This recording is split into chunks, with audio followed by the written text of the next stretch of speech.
Thank you, Jennifer. Great job. I am Alicia Deese. I am the field supervisor for Volusia County Animal Services. And with me today, I have the field training officer, Dylan Wolf, who will be doing the majority of the presentation as he does most of the teaching to our new animal control officers and public citizens when requested.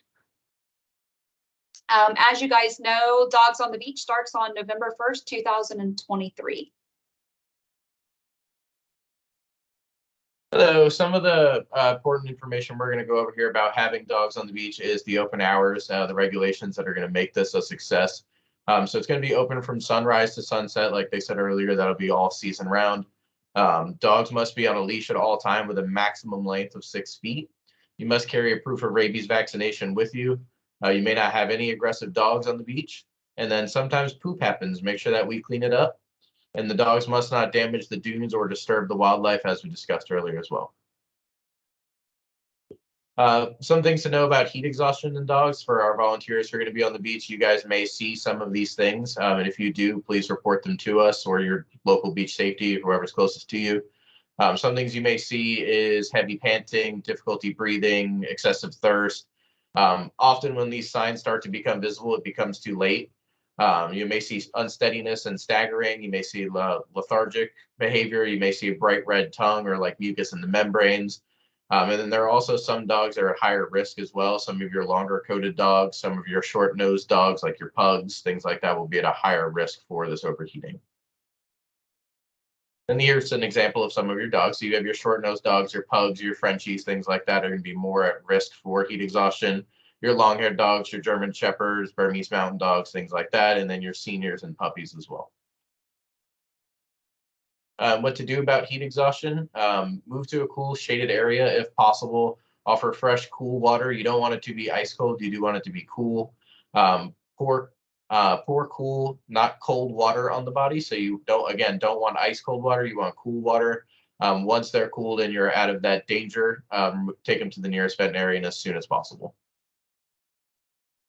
So I don't know if anybody else noticed that the dog was hot. She mentioned that her dog is normally hyper and got really excited because she doesn't normally ride in the car. So she already had all of these things going against her before she ever made it to the beach.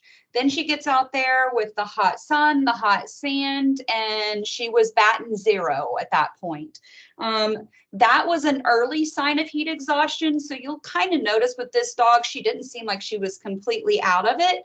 But I cut the video a little short there because it seemed to be freezing up. But there's a moment where the dog attempts to stand up and she stumbles a little bit. And that was Officer Stinson's sign that something was going on there, that she definitely needed to help her out. If you happen to see anything of concern, do not ever hesitate to call, ask for help, call your beach safety towers. I know you guys noticed the red bag.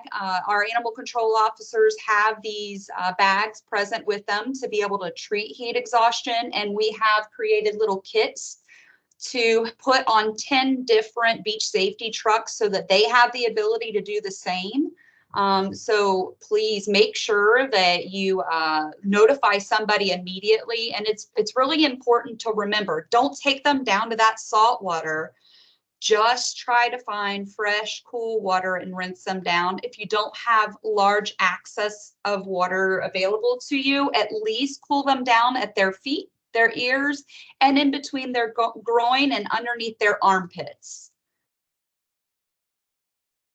Another thing that's a big concern that we've addressed with issues at the beach before is with what we call hot paws. So obviously we know that the temperature of the concrete, the asphalt, wood, sand, and grass can be much higher than what we feel because we're wearing shoes or flip-flops. And you may encounter burns on your dog's feet. So be careful when you're walking through these areas, especially concrete. Concrete gets exceptionally hot. To be careful when you walk through these areas. We will have an activity of statistics log that we will be passing out for the volunteers. So it'll look something similar to this. Basically what it is we're going to be tracking the number of dogs that you guys see on the beach, the number of times you had to tell people for feces pickup, number of heat exhaustions, and then volunteer's name. This will help us give a more accurate statistic and hopefully make future adjustments for ACOs in the future.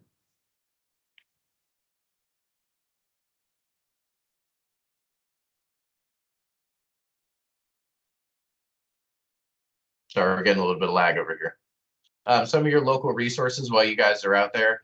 Beach safety obviously is going to be your fastest and main resource. Your local sheriff's office as well. We will be available as well. We have an emergency on-call unit available 24/7. Your coastal division, your HCP team, and then some of your local vets offices. The vets offices on the list here are your closest vets offices to the Duck Beach. And that will be all for Volusia County Animal Services presentation.